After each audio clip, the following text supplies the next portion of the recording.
Greetings, YouTube. The doctor is in. Dr. Urius Papers here, coming at you with another commentary on Dungeons and Dragons. And welcome to the channel that takes power gaming to the next level. Today on the Doctor Spell Prognosis, we are talking about the 8th level spell, Earthquake.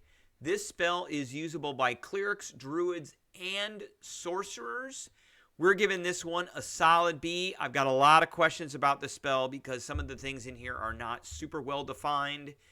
Like a lot of things are not well defined in 5th edition. But first, don't forget to hit that subscribe button. If you like this video, hit the like button. If you have any questions or comments, please leave a question or comment. And don't forget to hit that notification bell. All right. Earthquake is an 8th level spell usable by clerics, druids, and sorcerers. And we already said that. Takes one action, has a range of 500 feet, verbal and somatic material components, which is worthless, so we don't care. It lasts for a minute, requires concentration. Yes, you do want to concentrate on this to get the most out of it. So you create seismic disturbance at a point on the ground that you can see within range for the duration. An intense tremor rips through the ground in a 100-foot radius circle centered on that point and shakes creatures and structures in contact with the ground in that area. A 100-foot radius is really big. All right, so the ground immediately in the 100-foot radius becomes difficult terrain. Done. Each creature on the ground that is concentrating for any reason, so they don't say concentrating on a spell, they just say concentrating, must make a Constitution saving throw. So, my first question, because concentration checks are different than Constitution saving throws, sort of. You make a Constitution saving throw when you are trying to figure out concentration, but the DC of that saving throw is related and tied to the damage you are taking. This, however, is just a straight-up Constitution saving throw, which I am going to assume is the DC of the spellcaster, the spellcaster's spell difficulty, which at this instance for this level should be around a 20 at least. So, not a typical Constitution saving throw for maintaining concentration, because it doesn't say that. So, that's a question putting out there. My interpretation would be if the druid casting this has a spell DC check of 20, then you're making a Constitution saving throw that has a DC of 20. So on a failed save, the concentration is broken. So if you are concentrating on anything, it's done. When you cast a spell and at each turn, at the end of each turn you spend concentrating on it, each creature on the ground in the area must make a Dex saving throw. Spell check DC equal to the caster's DC. On a failed save, they're automatically knocked prone. So that's every turn at the end of your turn. And then additional things happen. So there's fissures that open up.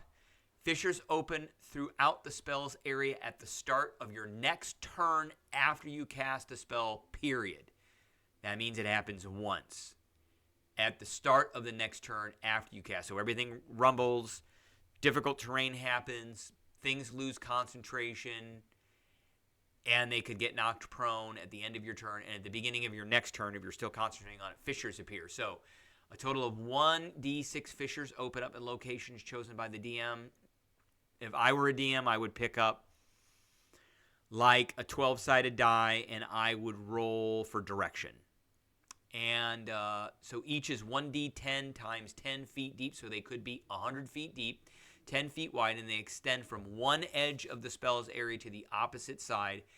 And then a creature standing there has to make a Dex save or they fall in. So if they're standing over a fissure that opens up that's 100 feet deep, then and they fail their Dex save, they're falling 100 feet, which is 10d6.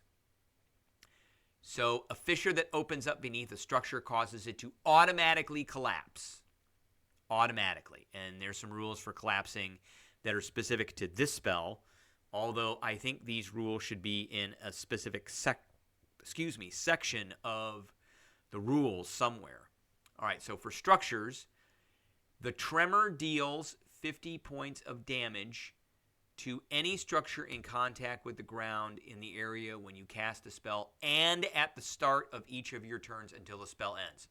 So if you concentrate on this for 10 minutes, or for a minute, I'm sorry. If you concentrate on this for a minute, it's 500 bludgeoning damage to a structure. The structure drops to 0. It collapses and potentially damages nearby creatures.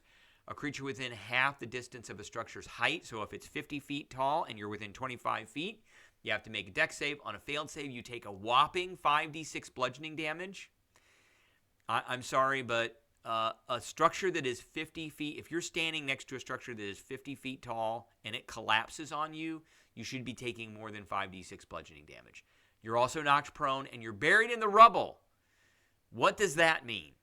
Because there's no condition. I know you're knocked prone and you're buried in the rubble, requiring a DC 20 athletics strength check to escape. But it doesn't say that you're restrained because the word restrained isn't there. So the GM can adjust the DC higher or lower depending on the nature of the rubble.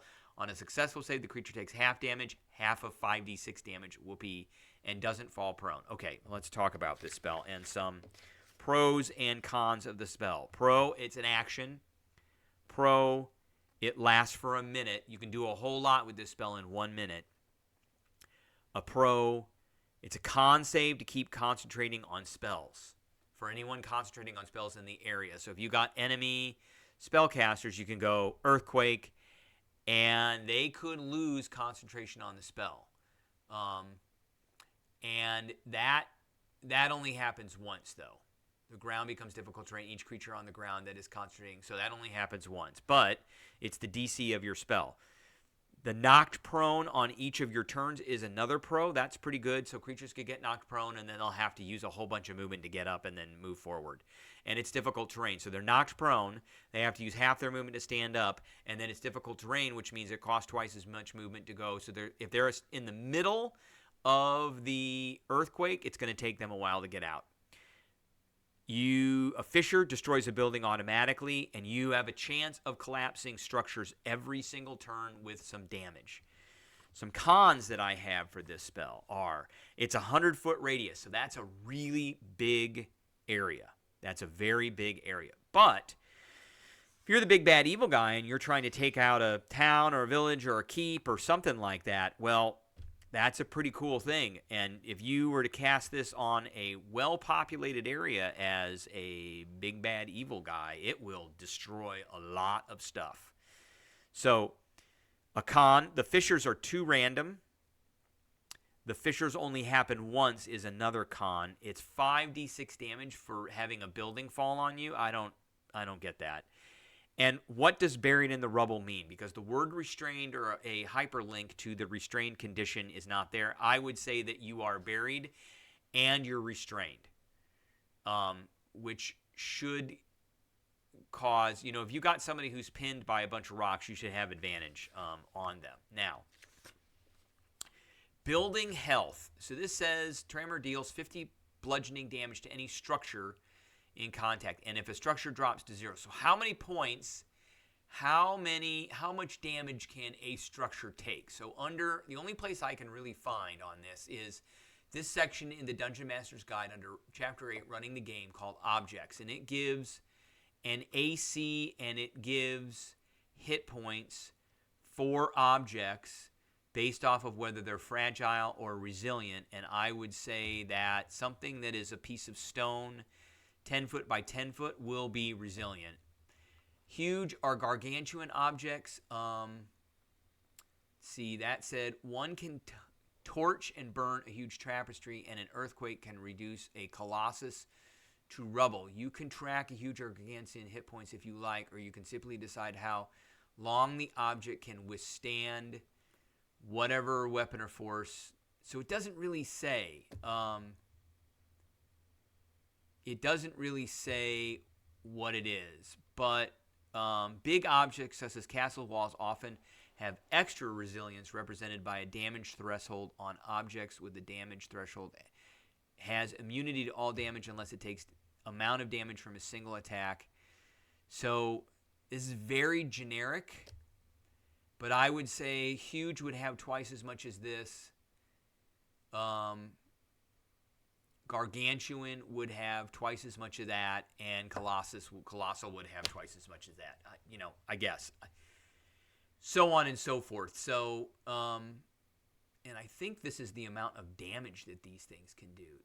It's the hit die. It's the average points in the hit die. So, again, you're going to kind of have to wing it with this, but that would a huge is 15 by 15, a gargantua is 20-foot square, a colossal is, I believe, 25-foot square, and that's not really a castle. So you would have to assign, maybe look up the rules for a wall of stone, and you would have to assign hit points based off of that too. But the Fisher will get rid of them automatically. It'll just collapse the building no matter how big it is because of the rules as written. But and then it'll do some damage based off of its size. All right, that's what I got for everybody today. I appreciate everybody tuning in, and I will catch everybody later.